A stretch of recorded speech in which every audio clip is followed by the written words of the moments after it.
జయ వాళ్ళ నాన్నతో నేను ఎక్కడికి వెళ్ళినా కూడా మీకేంటి అని అంటుంది. దాంతో జయ వాళ్ళ నాన్నకి కోపం వచ్చి అరుస్తాడు. దాంతో జయ వాళ్ళ అత్త మీ కూతురు మీద అరవద్దండి, లేకపోతే నాన్న అని చూడకుండా మిమ్మల్ని కూడా కొట్టేస్తుంది అని అంటుంది. ఇదంతా విన్న జయ అక్కడి నుంచి వెళ్ళిపోతూ ఉంటుంది. అప్పుడే జయ వాళ్ళ నాన్న నువ్వు ఇక్కడ నుంచి వెళ్ళిపోయావంటే ఇక నుంచి నువ్వు నా కూతురువి కాదు అని అంటాడు. అప్పుడే రాజేష్ ఇది ఒక ప్రైవేట్ హాస్పిటల్, అన్నిటిలో ఆడ మగ సమానం అని అంటావు కదా, ఈ బిల్లో సగం నువ్వు కట్టు అని అంటాడు. దాంతో జయ తన మెడలో ఉన్న చైన్ తీసేసి అతనికి ఇచ్చేసి దీన్ని అమ్మి బిల్లు కట్టండి అని అంటుంది. దానికి రాజేష్ నాకు ఇదంతా వద్దు, లేకపోతే కట్నం తీసుకున్నాడు అని అంటాడు. అయినా నిజానికి నాకు ఏ కట్నం ఇవ్వలేదు కదా అని అంటాడు.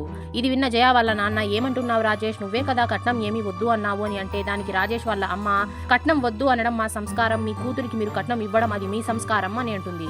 దాంతో వీళ్ళిద్దరి ఫ్యామిలీల మధ్య కట్నం గురించి గొడవ స్టార్ట్ అయిపోతుంది. దాంతో జయ అందరూ సైలెంట్ గా ఉండండి అని చెప్పి రాజేష్ తో మీరు హాస్పిటల్ బిల్ కట్టేయండి, తర్వాత మీకు నేను ఇచ్చేస్తాను అని చెప్పి అక్కడి నుంచి వెళ్ళిపోతుంది. వాళ్ళందరూ అన్న మాటలకి జయ మనస్సు విరిగిపోయి ఉంటుంది. ఇంత క్రిటికల్ సిచ్యువేషన్ లో కూడా తన ఫ్యామిలీ వాళ్ళు ఎవ్వరూ తనకి హెల్ప్ చేసి ఉండరు. దాంతో ఒక చోట కూర్చుని జయ ఏడుస్తూ ఉంటే అక్కడికి జయ వాళ్ళ అన్న వస్తాడు. అన్న జయతో ఇంటికి వెళ్దాం పదా అని అంటాడు. కానీ జయ నేను రాను అనేస్తుంది. ఆ తర్వాత ఏమైందో తెలుసుకోవడానికి పార్ట్ 27 అని కామెంట్ చేయండి.